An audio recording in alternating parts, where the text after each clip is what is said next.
Happy Wednesday, everybody, and welcome into the Gramlich and Matt Klein podcast. It is episode 258. So, yeah, there's some other episodes you might want to go listen to.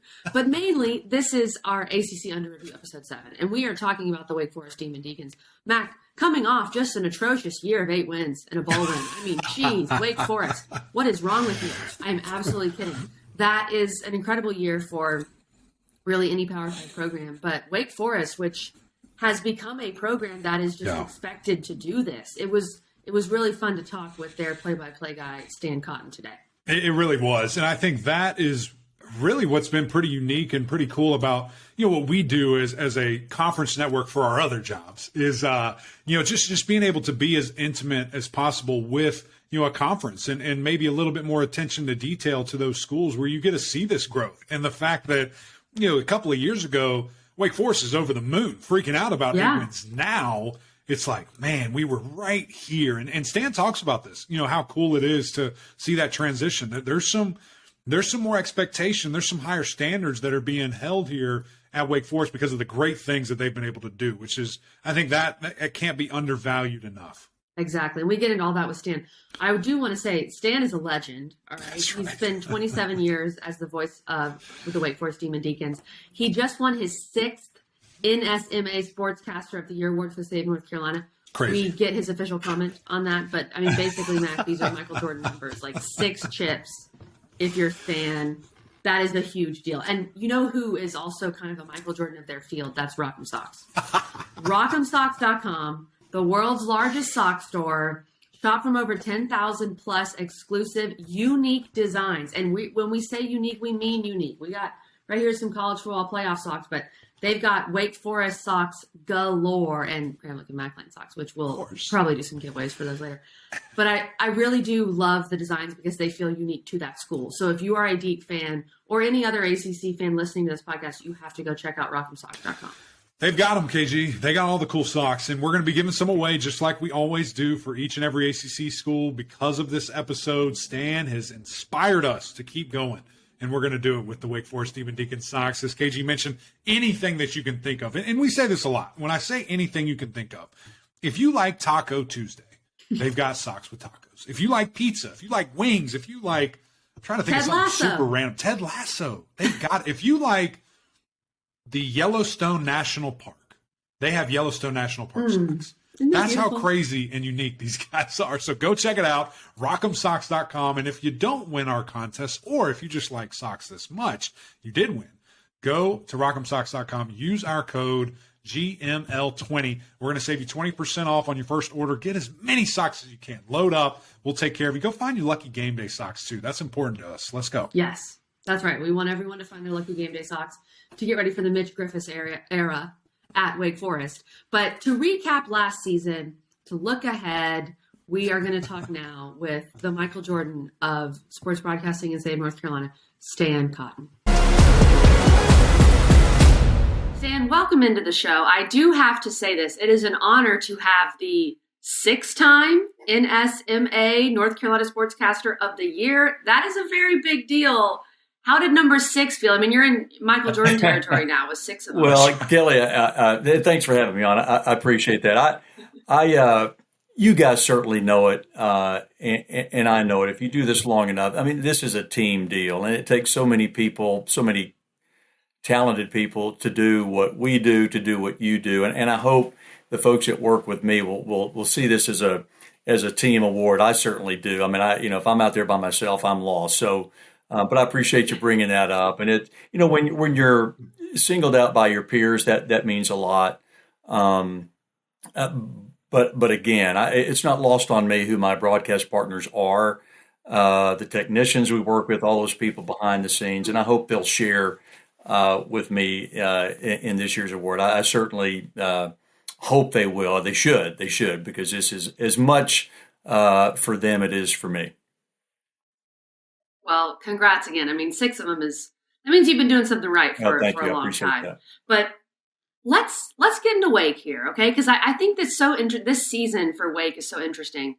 8 wins, another bowl win, and some people are almost a little disappointed, and that shows where Wake Forest is now. But Just give us your recap, Stan, kind of 10,000-foot view on this Wake Forest. Yeah, I mean, you've reached a different level when 8 wins are a disappointment. And Coach Clawson has talked a lot about that. But when you look from 30,000 feet at this football program, 7 straight bowl games, which is second to only your guys, Clemson Tigers, right? I mean, I think most people, if they were asked that, wouldn't know that. And I think that's an impressive number when you've been to 7 consecutive bowl games, an ACC title game thrown in there as well. And I think if you ask the coaches, ask the players, ask the fan base, for sure, this season was a little disappointing in that only one team we know at the end of the year wins as much as it wants. And there were a couple of games in there that the Deacs probably could have won. But, in most games at this level, certainly in Wake Forest's experience the last several years, these games go down to the fourth quarter all the time, and you sometimes forget, I think, the ones you win by a few points and maybe take those for granted. And there are a handful every year, maybe not a handful, but a few that, you look back on and say, wow, if we had just done this or done that, we could have won 9, 10, 11 games like Wake did last year, winning 11. But it was another very, very good year in so many ways. But a couple shy of having a really, really outstanding year. So one that I think certainly you can continue to build on, and hopefully Coach Clawson and his staff and the players returning will be able to do that and continue the, I would say, upward trajectory of this program under Dave Clawson. I mean, this will be his 10th year. He's been around a decade now, which is kind of, it seems like he's been here 3-4 years. But certainly 10 and what he's done, we are glad he is our football coach, and hopefully he'll be that for the distant future.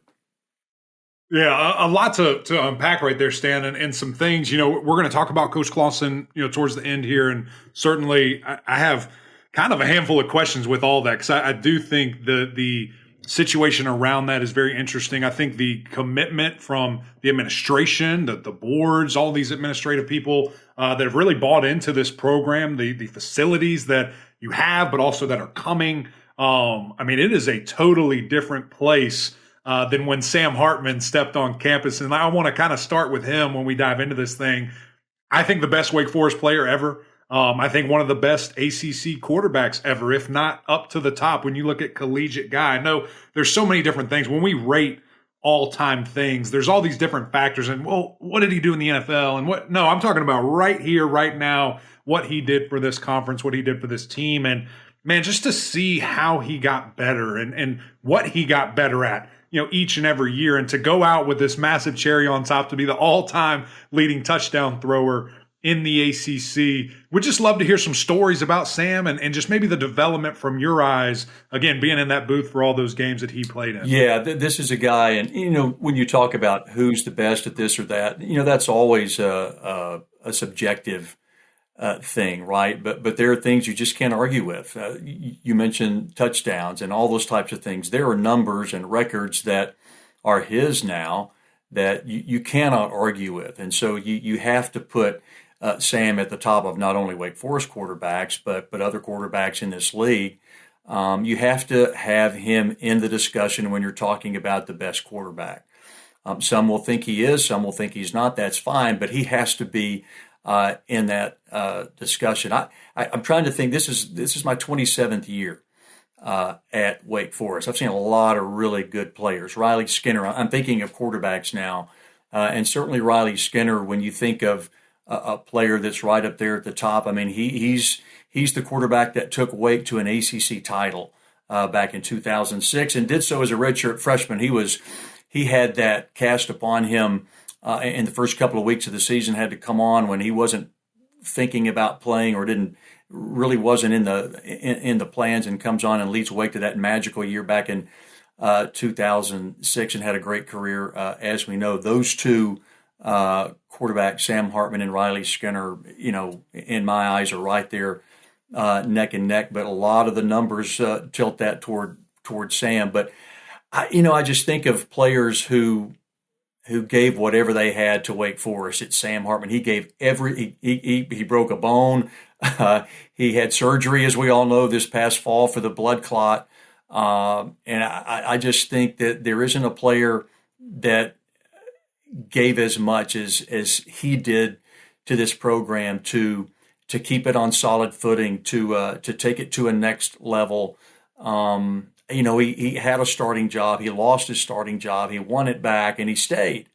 Right, he stayed till the very end. And a lot of folks are, well, why is he going somewhere else for one more year? I'm not sure he had anything else to give to Wake, and he pretty much said as much. And I think most of the fan base at Wake will say, you know what, good for you, and they will say and agree that I'm not sure what else he could have given. So there's not a lot of detail in my answer, but when I look at Sam, I'm not sure that again there's anything left in his tank to give Wake. And so Right. if you empty it out for a team like he did, you have to just talk about him as one of the all-time greats, without question, a Wake Forest Hall of Famer, and he deserves all the accolades and praise that he's gotten. Yeah, and just a great person, and to see the things and the changes and the growth on the field, off the field, mentally, just a guy that, early on, if one thing went bad, the game's over. Like, hey, he's going to explode and not be able to perform into a final form of where bad stuff's going to happen. I have to move on. I have to keep leading this team. And that was really cool to see that growth for him as a player. I mentioned the off the field stuff, and I'm with you with what you mentioned about him deciding to move on. I think he made it very clear. I remember back in July, like we're at ACC Media Day, and folks were asking him. He said, "No, this is my last year. I've given everything I can, and I will continue to do that. This season." And then we start hearing some rumblings from Coach Clawson that if Sam decides to go somewhere else and use this, and I didn't even know that was a question mark, and now it is. So, me as a college football fan, I'm excited that we as a collective fan base get Sam Hartman for one more year in the college ranks. Now, I am sad that it's not within the ACC. It's not our conference. But as you said, all the things that he did, I mean, KG, just so many kudos. So cool to watch him and to be able to cover him for 5-6 years. Yeah, he's a Yeah, you're exactly right. Yeah, well, Go ahead, he's a guy that was such a good teammate, and you guys know you've competed at the highest level of college sports, and good teammates when you see them and how important they are, regardless of how they contribute on the field or on the court, whatever it is. But he was one of the best in the locker room in supporting his teammates and taking the blame, having a broad set of shoulders when things weren't going all that well. And so he was a great leader in that regard. And again, just we've been talking about a guy that checks off all the boxes of what you want on your team in terms of production, and also pointing at himself when he needs to, and giving credit to his teammates when he needs to, and so just an overall team guy. And I'm happy to hear what you said, Stan, that the fan base you feel is mostly supportive of him going to Notre Dame and exercising that fifth year. I think that COVID year that a lot of players have that no student athlete has truly had before, it's hard to turn down the opportunity to see something else, to kind of take that leap of faith, to play quarterback at Notre Dame. I completely understand it. And I want to talk about the wide receiver play at Wake Forest, because that's a big part of why Sam Hartman was able to throw a bajillion touchdowns. 5 wide receivers last year with over 500 yards. A.T. Perry, of course, was just that dude, and he's on to the NFL. But just in general, I know you've seen some really good wide receiver groups at Wake. Where did this one stack up? It's got to be at the top. I just from top to bottom, the different kind of ability that was there. You had tall, lanky guys like A.T. Perry. You had shorter slots and everything in between. The receiver room at Wake Forest is as stacked and full as it has been in my almost 3 decades. I can't come up with another one that would really rival it. And and they've got guys that we don't even know about right now, that we're not talking about, Right. younger players with similar body types that we're going to see in years to come. And, if you're a receiver out there, if you're a high school kid, or if you're in the portal and you're wanting a place to, finish your career as a wide receiver, I can't imagine that you wouldn't consider Wake Forest because of how it has developed receivers. Coach Kevin Higgins, I don't think gets nearly enough credit. Number one, he's just an incredible human being, but number two, he's coached at every level, and he's got a lot to give. And when you look at what he's been able to do and how he's been able to develop players like A.T. Perry, A.T. Perry didn't come on and play right away, and That's what Sam was telling us. Sam said it took some time with yeah, AT. It took well, some time. he wasn't a star overnight, and so you have to, okay, how did he get from point A to point B? You have to look at Coach Higgins. You have to look at Coach Clawson. You have to look at Warren Ruggiero, the offensive coordinator, and a lot of different things. You develop him as an athlete, yes, but you put him in a system that will take advantage of his skills. And so I think Wake has done that as well as anybody in the receiver room in this league, and I can't imagine that changing in the near future. Well, you mentioned the near future. A.T. Perry is a guy who's moving on. I know Wake is returning a lot of other pieces. You don't just replace him with one guy, but what do you see that looking like next year?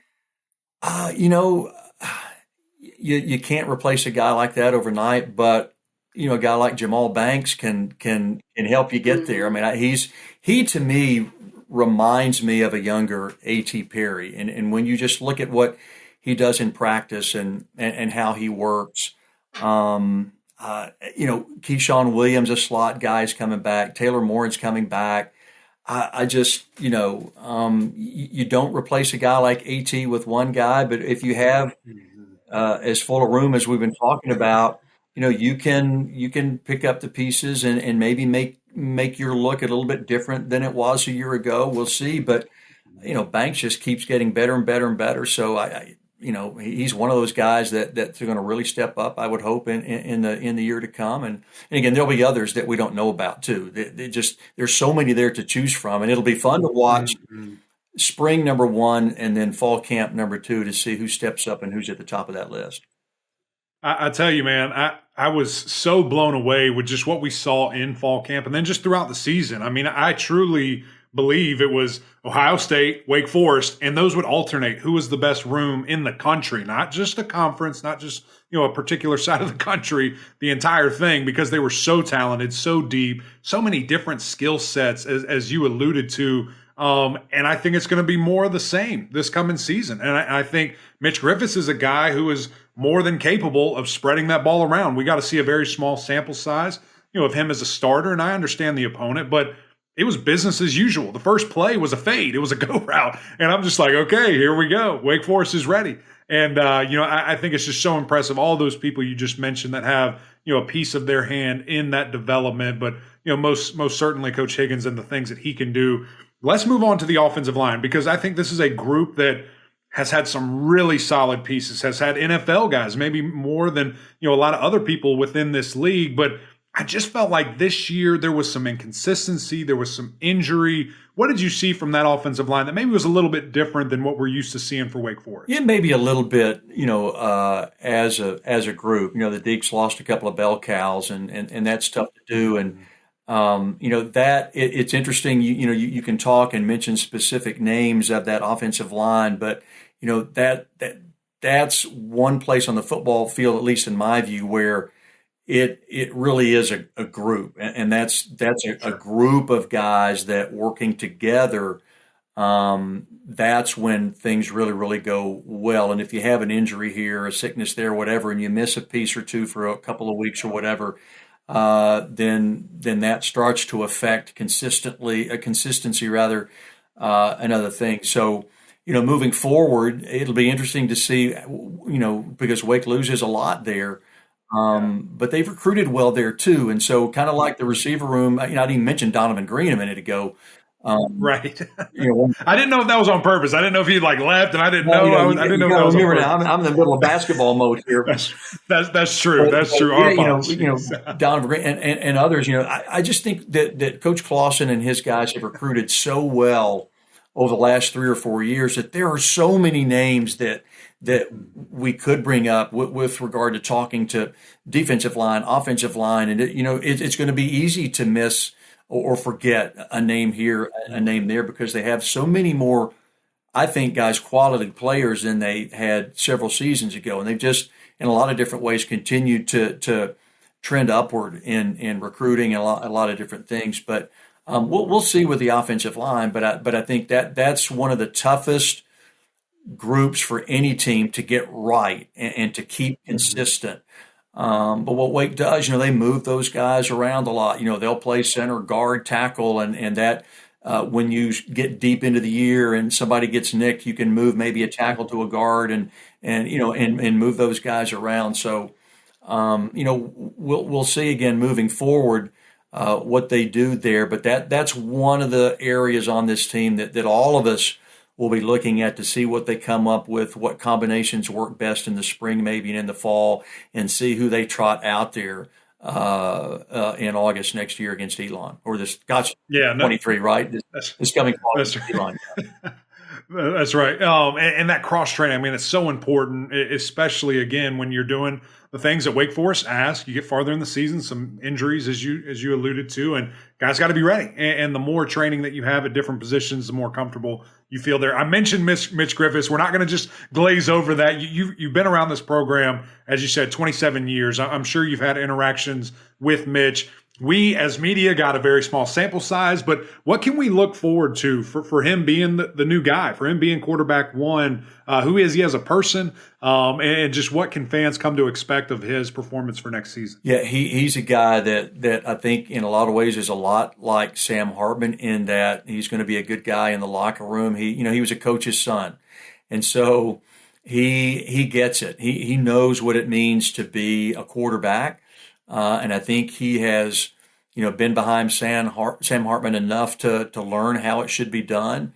And without question, he has got good enough football IQ to get what, Dave Clawson wants from him and what it's going to take to be successful in this offense. Sam couldn't play the first game this year, and Mitch Griffiths trots out there, and Wake didn't skip a beat. I mean, he just moved Wake up and down the field and got Wake into all the right plays. So much of what Wake does, happens after the snap, and that's hard to do. That's a lot of pressure on a quarterback, but that's the Wake system, and it certainly worked well. I honestly don't think that we'll see drop off a whole lot there. I mean, I don't mean to put pressure on Mitch Griffiths, but I think it's just a system that Sam Hartman fit into, that Mitch fits into, and I think he'll thrive. I really do. And I just think it's a matter of getting him, a game or two under his belt, the understanding that, look, I'm the guy.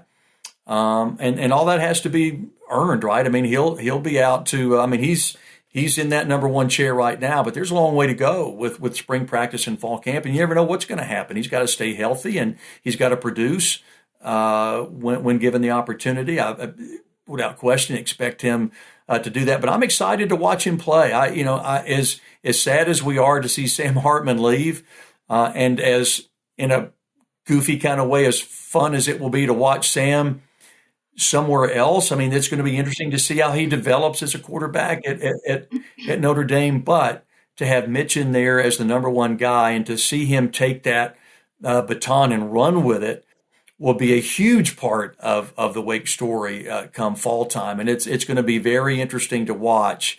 And I would be shocked if Mitch Griffiths didn't take it and just sprint. Well, we also have a Notre Dame Wake Forest game to look forward to, which I know we're all excited for. But let's talk a little defense here, Stan. I think Wake was a lot better versus the run than the pass last year. I think the biggest thing that stood out to me is last year you're +9 in the turnover margin, number 1 in the ACC. This year you're -3 is about 10th. Some of that was the offense giving the ball away. I mean, we remember the Louisville game. We all know what happened there. But give us your overall evaluation of this defense this year. Well, number one, you had a new guy calling the plays, Brad Lambert, and want to be as transparent as I can. Brad's a very close friend of mine. And we were together 1,000 years ago at Marshall when he was on Jim Donnan's staff in the early mid '90s, and has gone on to be a head coach himself and a coordinator at different places. Now he's back at Wake, and we're thrilled to have him. I think if you ask Dave Clawson, you guys probably have. I think overall Wake's defense was better. It was a group that took a few steps forward, but it certainly was not a perfect defense, and that's that's the goal, right? To get Wake improving in all the different kinds of areas, and really be a unit that can work hand in glove with the offense and get Wake Forest to that next level. But I thought Brad brought a lot of aggressiveness. He's certainly not afraid to blitz. He would probably be the first to tell you that need to do better in defending the pass downfield, and got to have more turnovers. I know that when I talked to him right when he got back, it was like we have got to get better on third down, and we've got to continue to get turnovers. And I know that he was not happy with the amount of turnovers that Wake Forest. So I'm sure that'll be a point of emphasis in the offseason. But again, I think Brad Lambert is a guy that players like to play for. He's a good human being, and he really, really cares about these young men and developing them not only as football players. I mean, you hear a lot of coaches say that, but I know that's what Brad Lambert and Dave Clawson are all about, and so they're on the same page in that regard. But I firmly expect Wake to get better year after year on defense and recruit to the way Brad wants the defense to play. But certainly on the bullseye are defending that long pass better and turning the ball over and giving it back to this offense that can certainly score points. Yeah, and I mean he's just such a smart football coach too. I mean, just to see his play design and the multiple looks that he throws at, again, not to reference the Louisville game too many times, but I called that game, and to sit down with him and just hear how his mind works was really cool. To see that, and then the plan that was in place and the attack there. Let's stay on the coaching side and talk about Coach Clawson here a little bit, because I think he is the most, from a national perspective, unappreciated guy in America. I mean, the things that he has done, the schemes that he has, the talent that he has developed, acquired, all these different things. And when job openings come up, no one talks about him. No one puts his name anywhere, which, again, selfishly, we're happy about because we want to keep him right here in the ACC. But I think he's absolutely brilliant. And the more games I do for Wake, the more I get to sit down with them, the more I get to see that. And I just don't understand it from the big picture there. So, why do you think that is? Why do you think there is I'll just say disrespect, because I think that's what it is, for Coach Clawson, given all the things that he's accomplished at Wake Forest? It's a great question. I don't know that I have the answer, and I'm thrilled like you are that he is where he is, and nobody's been able to poach him away yet. I mean, he's still a young man, turned 55 this past year, and so. But I just think that with regard to Dave at Wake, I'm not sure there's a more perfect coach.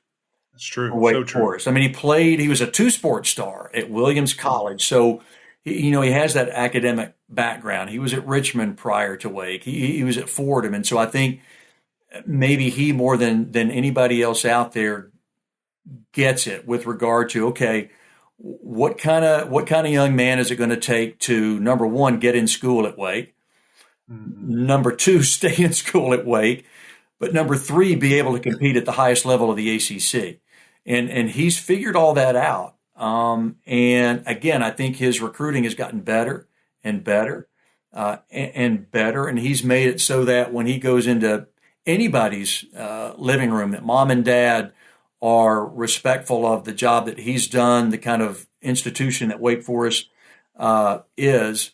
And he has been able to turn what some would see at Wake as maybe things that aren't good, small school, not a long winning tradition like maybe some others have. And he's turned some of those things that some see as negatives into positive positives, and so that's why I think his recruiting has gotten better and better and better. But when jobs like Notre Dame and Stanford and other jobs come up, I start to just here they come, and who knows what happens behind the scenes. Sure. But I know that Coach Clawson has been very committed to Wake Forest, and Wake Forest committed to him. You mentioned briefly the facilities upgrades over the last several years. Look, when I first got here to where they are now, you just can't. I can't put into words how much better Wake is. Wake doesn't have to take a back seat to anybody now in this league or across the country with regard to the kinds of facilities that they have. So, perfect guy, perfect time. And I know that Wake's committed to doing whatever it has to keep him around until he does retire, whenever that is. Yeah, that's right. And again, you talk about that perfect just marriage. I mean, the mutual support from one another and commitment to one another. I mean, it truly is unique, and you do not see that everywhere. And I think that's why it's worked so well. I've heard Sam talk about this. I've heard Coach Clawson talk about this, but just the buy-in from the administration and how important that has been for us to see this success. Like it's great to go and win and do these things, but once you get them on campus, if these student athletes don't see buy-in, don't see facilities, don't see at least plans for facilities, they're not coming, and they've been able to do that. Yeah, it's the big question is, look, are you going to be committed to football or are you not? If you are, here are the things you're going to have to do. And Wake's checked off all the boxes. They've put, their resources all together. They've built the buildings. They've secured Coach Clawson for a long time, and so credit from the top down. From the board through the president's office all the way down. Wake's done that. Wake's committed to football, and that's why I think Dave Clawson's still in Winston-Salem. Completely agree, and you're also seeing the fruits of that labor for sure if you're Wake Forest. Let's get you out of here, Stan, with this, okay? Let's talk expectations for 2023. I know it's only January 23rd. You are deep in basketball mode, as you should be, but give us kind of what you think the expectations are, what the fan base is expecting from Wake Forest next year, or this year, as you said. Well, I think what they should expect is more of the same. And I think Wake has proven over the last several years, with regardless who the players are, that in the end, the Deacons are going to play for a postseason trophy, either a conference championship or a bowl trophy. And I just think that anything less than expecting an 8th bowl game in a row is just not where this program is right now. I think Wake fans have complete faith in Dave Clawson and the fact that, even though Ryan Spenda's not going to be around, A.T. Perry's not going to be around, Sam Hartman's not going to be around, you can name a lot more of the players who have made all the headlines the last several years are not going to be around. But again, I think with the way that Dave Clawson has recruited, there are younger players who are going to step up and get their chance and continue to develop under Coach Clawson's leadership.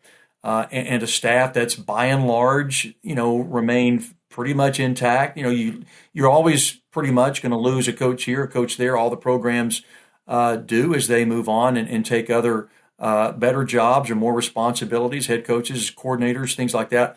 But I can't imagine that Wake will not be in another bowl game next year and have a chance to win 8, 9, 10 games.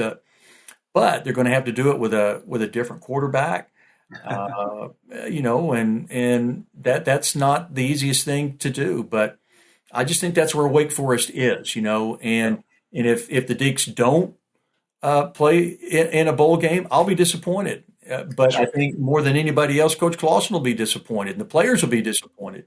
So I think that's just where Wake Forest is, and that's a good place to be. I'm not sure how they're going to get there, and I'm not sure maybe Coach Clawson is yet either. But when it comes August and September, I can promise you, because he's the smartest guy in the room, Dave Clawson will have it figured out, and the Deacs will be on their way.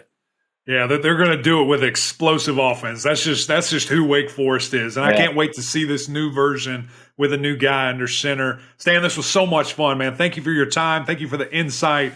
Really appreciate you joining us on this Wake Forest episode. You bet.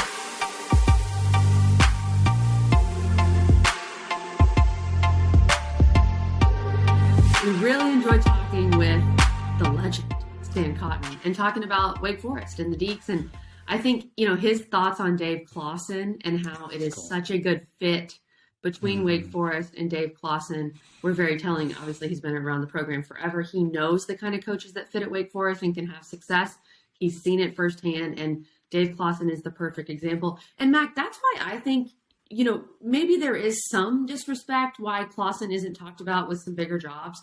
But I also think people understand that what Clawson has going at Wake is such a good fit that perhaps they think, I don't even think Dave Clawson would really entertain coming here. Now, Notre Dame, of course, that's a different discussion. But why would you leave Wake Forest? And this is going to sound weird 10 years ago, but in the current state, why would you leave Wake Forest for Stanford?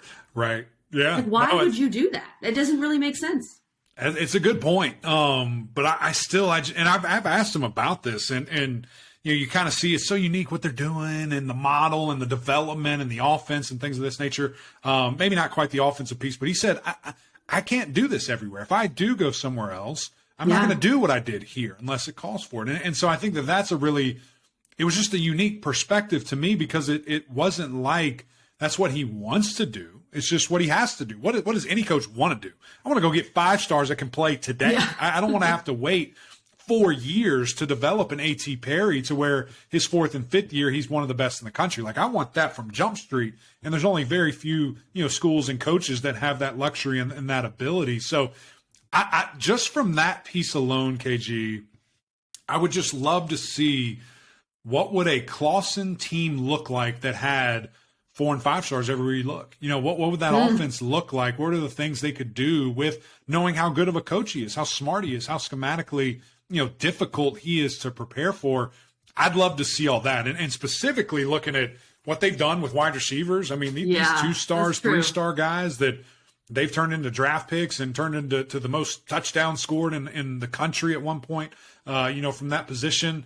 They're deep, and I can't wait to see. I'm glad we got him, glad we keep him because he's an amazing coach. But I'll say this until it happens, he is so undervalued from a national perspective of when these openings come up, his name not being mentioned. It's crazy to me. Well, that I agree with. And, this is an episode that is for Wake fans. So we are not – Mac is out here advocating. Weird that I'm trying to get their coach to leave. For someone else to hire Dave Clawson. But I do think just getting more respect and more national recognition would be good. But I'm not sure Dave Clawson really cares. I think he just – no question. He wants to make Wake as great as he can, and then that's obviously what he's doing. I also thought Stan's thoughts on Sam Hartman were very interesting. And that's the vibe I get overall, that I think Wake fans understand how much he gave to the program. Mm-hmm. He was the consummate Deke when he was there. It's a unique situation because he has a COVID year, which, he is one of the last players that will truly have that COVID year. Mm-hmm. He wants to try something else. Notre Dame comes calling. It's tough to turn that down. And I was glad to hear, at least from Stan's perspective, that most Deke fans are understanding of that.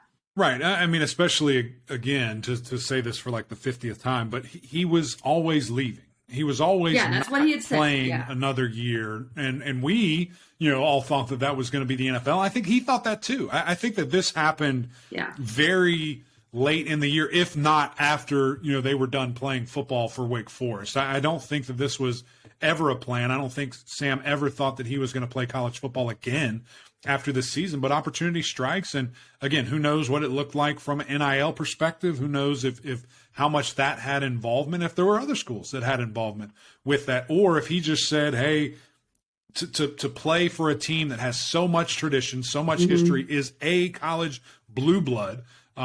It's hard to turn down when you've accomplished as much as he can. No question, the best Wake Forest player ever. No question, one of the, if not the best, quarterback in the ACC ever. It's been a pleasure to cover him. It's been a pleasure to cover, Wake Forest these last couple of years. I'm excited to see this new era, KG, and we'll break all that down somewhat, probably about August, maybe late July. Stay tuned. That's right. Stay tuned. Stick around. We'll keep you guys updated on our thoughts there. But I don't think I don't think the Deeks are going anywhere. I think they're going to be business as usual, scoring a bunch of points, moving the ball. But that's it, guys. Big shout out to Stan. Again, appreciate his time joining us. Busy man. All these guys so busy right in the middle of basketball season. We're making their brains bounce back a couple of months, talk about some football. Very much so appreciate their time and the things they do for us. But go over to YouTube right now. Please subscribe. If you're not watching us, mash this button right here. Really appreciate everyone's support. Also go over to Apple Podcasts, rate, review, subscribe. The OGs over there following us since day one. We appreciate you as well. But until next time, we'll see y'all.